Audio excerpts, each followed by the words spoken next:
Good morning everyone, my self Rajendra Rajput. और आज हम लोग चर्चा करेंगे BA LLB फर्स्ट सेमेस्टर में राजनीति विज्ञान के टॉपिक राज्य के तत्व पे। आज का हमारा टॉपिक है राज्य के तत्व। राजनीति विज्ञान, जिसे राज्य का विज्ञान कहा जाता है और जिसका आधार ही राज्य है। राजनीति विज्ञान का प्रारंभ और अंत राज्य से ही होता है। तो आज हम लोग राज्य के बारे में अध्ययन करेंगे। किसी भी राज्य, पहले तो हम समझ लें राज्य कहते किसे हैं।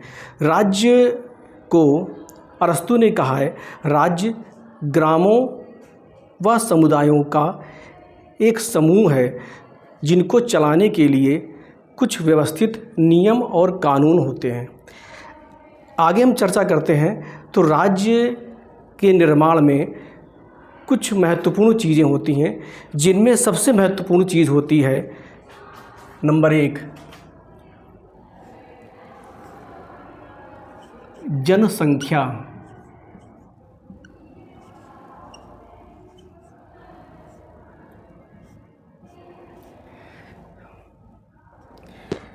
विभिन्न विद्वानों ने राज्य के अलग अलग तत्व बताए हैं, लेकिन जो सर्वमान्य तथ्य हैं गैटेल के अनुसार 4 हैं।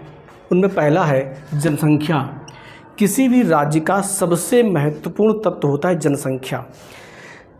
जैसा कि हम सभी को ज्ञात है कि मनुष्य स्वभाव से एक सामाजिक प्राणी है और वह हमेशा एक समूह में रहना पसंद करता है।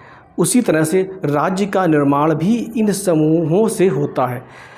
जनसंख्या राज्य का सबसे महत्वपूर्ण तत्व है, जिसके बिना राज्य की कल्पना नहीं की जा सकती है। विभिन्न विद्वानों ने समय समय पर जनसंख्या के बारे में बताया है और जनसंख्या, किसी भी राज्य की एक आदर्श जनसंख्या कितनी होनी चाहिए, इनमें पर्याप्त मतभेद भी रहा है। प्राचीन काल में, ख़ासतौर से अगर हम बात करें यूनानी काल में, उस समय प्लेटो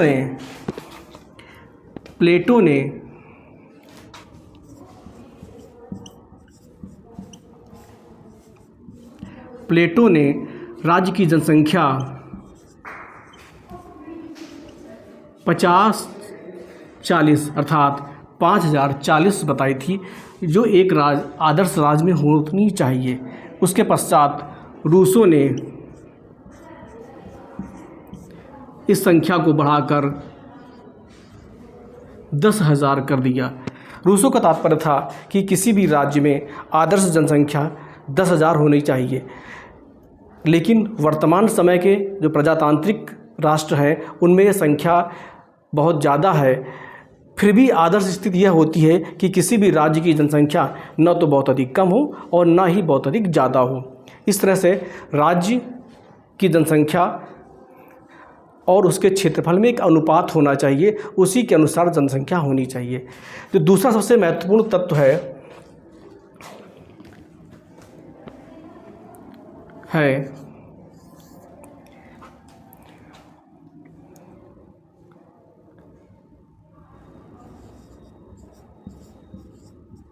क्षेत्र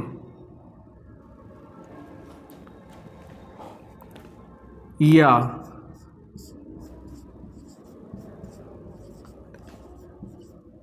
निश्चित भूभाग।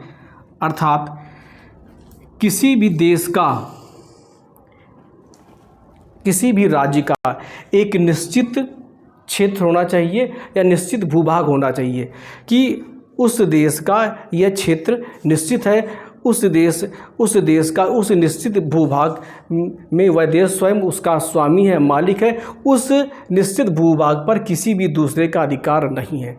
यह भूभाग हमारी सीमाओं को निर्देशित करता है और हमारी सीमाएं बनाता है कि इस क्षेत्र में सिर्फ हमारा राज्य होगा, हमारे नियम कायदे कानून चलेंगे, उसी के अनुसार सब लोग जीवन यापन करेंगे। तो दूसरा सबसे महत्वपूर्ण तत्व है वह है क्षेत्र या निश्चित भूभाग। अब तीसरी बात आती है, तीसरा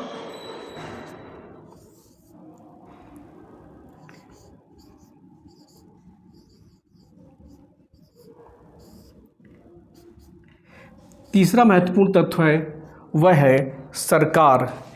अगर किसी भी देश का जनसंख्या उसका व्यक्तिगत तत्व है और क्षेत्र उसका भौतिक तत्व है तो सरकार वहाँ का राजनीतिक संगठनात्मक तत्व है। सरकार से तात्पर्य उस देश में किस प्रकार की व्यवस्था है, उस देश में सरकार का किस प्रकार से संगठन है और उस देश में उस देश को चलाने के लिए सरकार की क्या व्यवस्था है, इन सब चीज़ों का हम अध्ययन करते हैं। और बिना किसी सरकार के कोई भी देश नहीं चल सकता है और सरकार की अनिवार्य रूप से हमें आवश्यकता पड़ती है और उसी के नियमों, कायदे, कानूनों से पूरी व्यवस्था चलती है। अंत में जो चौथा सबसे महत्वपूर्ण तत्व है वह है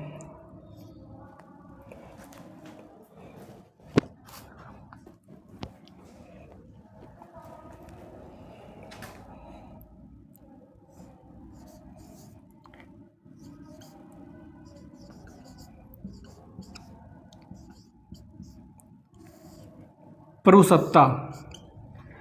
प्रभुसत्ता अर्थात सॉवरेन। तात्पर्य है कि उपरोक्त तीनों तत्व होने के बाद भी अगर उस देश में उसकी अपनी प्रभुसत्ता नहीं है तो वह देश सही अर्थों में एक राज्य नहीं कहलाएगा। प्रभुसत्ता से तात्पर्य है कि प्रभुसत्ताधारी व्यक्ति किसी दूसरे व्यक्ति का आदेश मानने के लिए अभ्यस्त नहीं होता है, अर्थात वह देश और वहाँ की सरकार अपने क्षेत्र में निवास करने वाले निवासियों, नागरिकों को आदेश देने का अधिकार रखती है और उन आदेशों का पालन कराने की भी शक्ति रखती है। इसके अलावा बाहरी रूप से वह देश या सरकार पूरी तरह से स्वतंत्र है कि किन देशों से उसके संबंध कैसे होंगे और किस प्रकार के होंगे। इस प्रकार इन सब का निर्धारण करने के लिए वह पूरी तरह से स्वतंत्र है। उसमें किसी भी देश का, किसी भी बाहरी शक्ति का किसी भी प्रकार से हस्तक्षेप नहीं है। इस प्रकार से यह राज्य के 4 आवश्यक तत्व हैं जिनको मिलाकर किसी राज्य का निर्माण होता है और इन आवश्यक तत्वों के आधार पर राज्य आगे बढ़ता है। आज के लिए इतना ही। अगली क्लास में हम फिर मिलेंगे, तब तक के लिए धन्यवाद।